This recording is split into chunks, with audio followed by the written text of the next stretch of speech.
Welcome to Commanding Presence, where each and every one of my videos is dedicated to helping you do more at your commander table.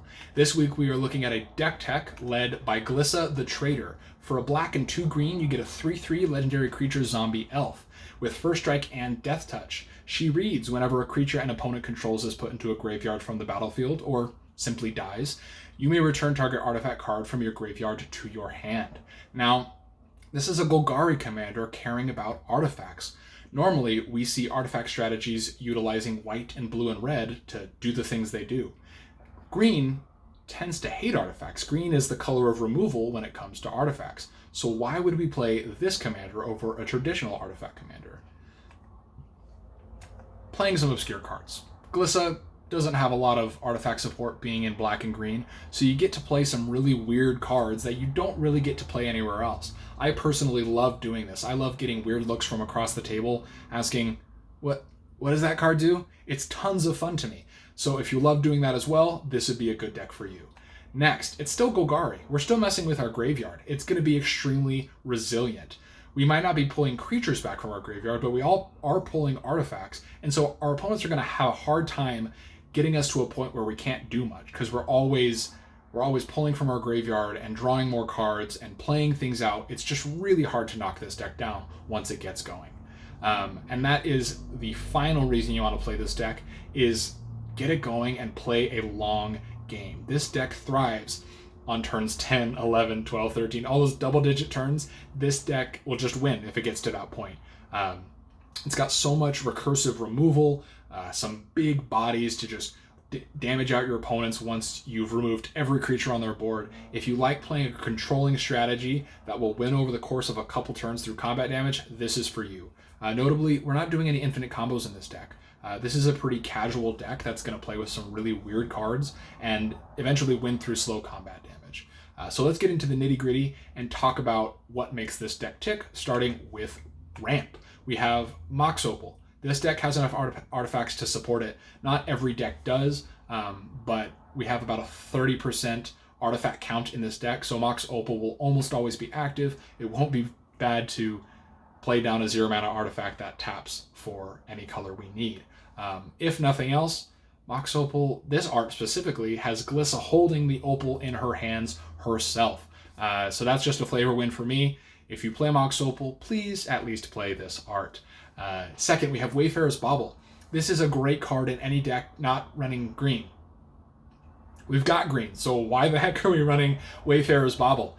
It's an artifact. It sacrifices itself and we can get it back and continue to ramp. Yeah, we could play Rampant Growth and do the one-off get a land into play green thing, but we're an artifact deck and I want to stay true to that, so we're going to be playing Wayfarer's Bauble. Mindstone comes down, ramps us a little bit in the colorless department, but it can also be sacrificed to draw us a card later on. Most decks do this anyway when they play Mindstone, but in this deck, we can do that over and over. 3 mana draw a card isn't great, but it will do in a pinch. Last on ramp, we have Krark Clan Ironworks. Great card. Again, we're not doing any infinite combos in this deck, so this is just here to sacrifice our artifacts and ramp us a little bit. That's about it when it comes to it. Leyline Prowler, a 2/3 Deathtouch lifelink that taps to add any color. A 3 mana dork in our artifact deck when we have a 3 mana commander doesn't seem to make a lot of sense. But we have a sub-theme in this deck that I haven't mentioned. Every creature in this deck has Deathtouch. It's really Deathtouch tribal if we're looking at the creatures. And I wanted to stay true to that, and I thought that this was a good early threat to deter attackers and ramp us if need be. Let's talk about the card draw, which we start to get into some of the obscure cards, as you might see with these 3 baubles. Each of them comes into play, and then you can sacrifice it for some minor effect, and you draw a card at the beginning of the next turn's upkeep in the case of Mishra's and Urza's, but Conjurers will draw you the card right away.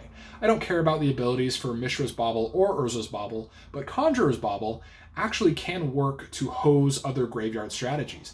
It can snipe a creature out of a graveyard that your opponent keeps getting back.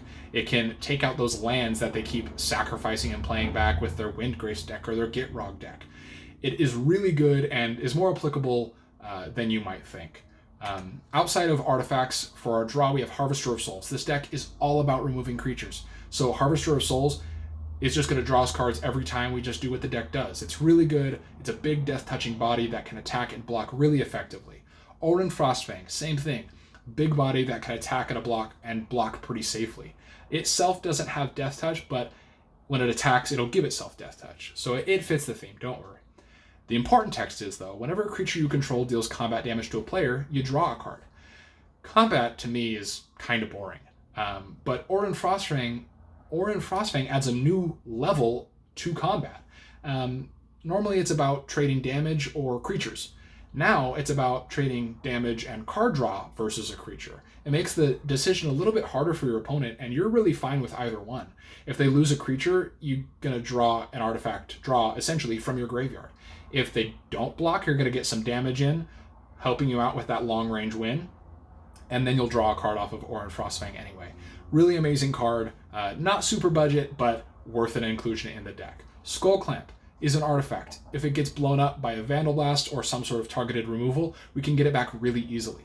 This deck cares about getting artifacts back from the graveyard to our hand, not so much creatures. We don't have a lot of ways, maybe 1 or 2 ways to get creatures back from our graveyard. So we want to make sure that when they do die, they get us something. Skull Clamp helps us do that. If they're going to die, we'll at least get a couple cards out of them. Next, we're going to talk about the removal in this deck. This stuff is what matters. It is the stuff that is the most obscure, if you're into that, and it's the stuff that's going to help us play that really long, grindy game, that really slow burning engine of removal and recursion. First, we have Triangle of War and Executioner's Capsule. Very similar cards. They really boil down to total 3 mana investment on an artifact that destroys a creature. Triangle of War, 1 mana play it, 2 mana to sacrifice it, and have your creature and another creature fight. Deathtouch will allow your creature to kill that other one, barring any sort of indestructible or regeneration, which in that case, just don't fight them. And then Executioner's Capsule is a Doomblade on an artifact. Again, 3 mana investment, play it for 1, 2 mana, sack it, destroy target non-black creature. Once you do that, you just get the capsule back to your hand and play it again and do it again. Same thing with Triangle of War. You kill something, you fight it, it dies, you get the Triangle of War back and you do it again. This is the engine I'm talking about. As long as you have Glissa on the battlefield, it's going to keep going. Thornbite Staff. We see it in a lot of different decks. But in this deck, because all of our creatures have Deathtouch, once we have it on the battlefield and equipped, it becomes 2 mana, kill a creature.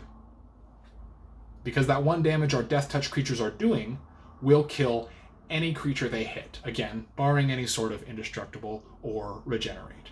It's just an amazing card that'll help us just whittle down our opponent's boards so fast. All right. Outside of artifacts, we have some removal in the form of instants. We need to be able to take care of something other than creatures.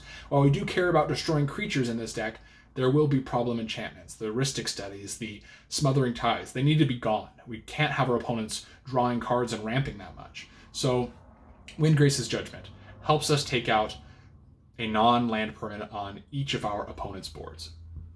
Assassin's Trophy helps us snipe down 1 really important permanent our opponent has, and they get a land back. I don't really care about that. It's usually pretty negligible. And in the case of Beast Within, the consolation prize of a 3/3 beast usually turns into an upside for us. Because that creature's going to die, and that will get us an artifact back to our hand. Beast Within almost reads, destroy target permanent, and then draw another card at some later turn. It's really great in this deck, and a lot of others as well. Now that we've kind of gone through everything that the deck needs to run, let's talk about how it runs. We're going to start by ramping. Most decks do that. And then we're going to get some stuff down like Implement of Malice or some of the baubles to start that engine of drawing us cards. Implement of Malice is particularly good because it'll help us start attacking our opponent's hands. That will get us started on the track for a long game really early on. As long as our opponents don't have anything to do, we're happy. Vampire Nighthawk. This deters our opponents from attacking us. It's a flying Deathtouch threat. Nobody wants to attack into that unless they are going to do quite a bit of damage or don't care about their creatures dying.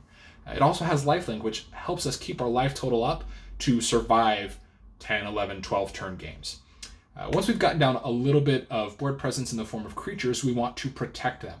We don't want our opponents removing them because we don't really care if they die because they're going to block and kill something and get us an artifact back. That's the goal. But we don't want them dying to removal spells. So asceticism will protect them from that. The regenerate on asceticism will also help protect them from mass board wipes or anything of the like. Once we've got down a little bit of protection for our smaller creatures, we can commit with a little bit bigger threats, like Wormcoil Engine. This card is a house in this deck. It's a house in most decks. It is a 6/6 Deathtouch lifelink that when it dies, it leaves behind 2 halves of itself. 2 3/3s, one with Deathtouch, one with lifelink. It's just an amazing card. And in this deck, we can get it back pretty easily. We have killed something with our Wormcoil engine with a Deathtouch and maybe lost it in the fight. But then we have another Deathtoucher to block or attack and get blocked and kill something else and bring it right back to our hand, and we'll play it again. It's so hard to deal with. Our opponents really have to attack our graveyard fast in order to stop our strategy, because we're just destroying things so often that they don't have a lot of time to remove our graveyard before we have our graveyard back in our hand. Once we have gotten a decent board state and we have whittled down our opponents, we need to find our finishers. Varragoth Bloodsky Sire has Deathtouch, fits the theme, but he also has a tutor on him. You don't need a tutor for these finishers that we're going to talk about in a second, but you can. Varragoth, Demonic Tutor, Vampiric Tutor, anything to find these finishers. And even if it's just more card draw, just keep drawing cards until you find what you need to win. So we've whittled down our opponents, we've built our board state up, and now we are ready to end the game. We are going to do so with spells like Triumph of the Hordes. You've probably been killed by this many times, and now is your chance to play this deck and do the same to your friends. Until end of turn, creatures you control get +1/+1 and gain Trample and Infect. This is just going to at least wipe out one opponent. Hopefully by this point that you're ready to cast this, you have a big enough board state with 3 or 4 creatures that will just take out one opponent. They'll be done. They are so low on their board state because you've done your job and you've whittled away that this is just going to get through no problem. In the event that your opponents do have a pretty big board state, but you have the creatures to end it, we have things like Okran Assassin or Nemesis Mask that force our opponents to block one creature. This helps early on in the game because it's essentially a removal spell. They have to block the death-touching creature, and so their creatures will just die. In the end, it becomes every creature is unblockable except this one, because they're all forced to block it, and so now your creatures will get through problem-free. Glaring Spotlight does so much in this deck. I really want to talk about this card for a little bit longer than any of the others, because it is just so good. 1 mana artifact, you can play it early if you really have nothing to do, and your opponent's creatures with hexproof just don't matter anymore. I know there are Lightning Greaves running around and other things with Shroud that you won't be able to hit, but this is a deck that cares so much about removal, you want to be able to use it. Glaring Spotlight will allow you to use that removal in situations where you otherwise wouldn't. Now, the second ability on it allows you to sacrifice it, protect your own board. We talked about that before, wanting to protect your board. And then all your creatures are unblockable. They're just unblockable. They'll just get through no matter what. Unless they fog or they reverse combat somehow, don't allow you to attack, whatever it is, these creatures are getting through most of the time if you do this. Glaring Spotlight is an amazing card in a lot of decks, and it's not played in a lot of decks because it seems like a weird one-off effect that will win you a lot of games. But in this deck, you can get it back. You can play it early and just get some chip damage and sacrifice it. Your creatures are unblockable, deal 5 damage to an opponent, and then get it back later when you're ready to finish. It's just an amazing card, and I absolutely love it in this deck. Before we wrap things up, I want to talk about a few cards that don't really fit into any category, but have some real fun and weird applications in this deck. We have Deadly Brew. It's a new card. I haven't had a chance to play with it, but I'm really excited about it. It's 2 mana, and it says each player sacrifices a creature or planeswalker. If that was all it said, I'd be very happy. Each player sacrifices a creature or planeswalker translates to cards back from your graveyard to your hand. They might sacrifice a planeswalker. They might not even have a planeswalker, though. Most of the time, your opponents have creatures to sacrifice and will willingly do so with their little 1/1 or their 3/3 beast that they got from Beast Within. This card, I think, is going to do so much work in this deck. It's one of the few ways we can get creatures back to our hand from our graveyard. If we sacrifice our permanent this way, we'll be able to get something back. And Deadly Brew, it's low CMC. It's going to stay budget because it's an uncommon. I think it's just a great card, great inclusion in this deck, and I'm excited to see how it does. Now, Forbidden Orchard. Everybody knows this card. It adds 1 mana of any color to your mana pool. The color requirements for this deck, surprisingly, are actually pretty hard to meet. Weird 2-color artifact deck has really hard mana requirements. Who would have thought? But the really important part, is that it gives an opponent a 1/1 colorless spirit creature token when you tap it for mana. It's not even a spirit with flying. It's not a threat to you whatsoever. It's not a threat to anybody. It's a stupid blocker for them, which again, you're not worried so much about them having blockers early on in the game. You're going to give them this 1/1, and that's just going to translate, similar to Beast Within, into a card back into your hand. It's just so good. Now, the bad card in the deck, Jester's Mask.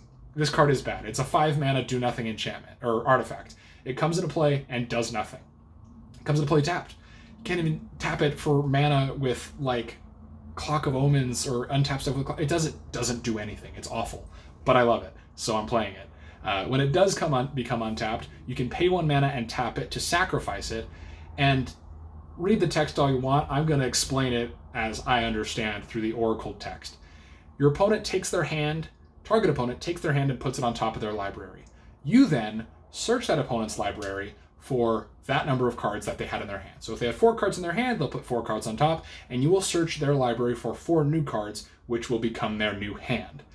This can absolutely hose people. You can give them 4 lands, and they have nothing to play but lands for the rest of the turn. You can give them nothing but cards that they don't have colors for yet. You can give them nothing but cards that they don't have mana to spend on it. You can give them their giant 12 mana spell that they're playing for some reason, and they'll never be able to cast it. It's not a good card. I just think it's funny. It's fun to play. It's fun to see your opponents wonder if this is even really going to affect them this game. It's funny to see them remove it. I've had my friends remove Jester's Mask before, and I'm like, okay, you just wasted a removal spell on a do-nothing artifact, and I got it back later and still did it to him. It's just such a fun card. It's not good. I recognize that, but it's fun to play. Well, that is it for Glissa the Traitor. This deck tech, the Deathtouch Tribal Artifact Graveyard Synergies. If you enjoyed it, be sure to like, be sure to comment. I am brand new to this. Subscribe. I enjoy doing this. If I have 2 subscribers and 1 view in every single video, I won't care. I just love Magic. Doing videos is a new way for me to enjoy Magic. And I absolutely love this deck. Glissa the Traitor is such a fun deck to play, and you can build it in so many different ways. You don't have to play the Deathtouch Tribal that I did. There are so many creatures that are so good in this deck that don't have Deathtouch, and you could play those, and you can really ramp this deck up to a really high power level if that's the kind of game that you play. Or this deck, which is a little bit on the lower power scale because of the restrictions I put on myself with Deathtouch only. I hope you enjoy the deck tech, and we will see you in the next video.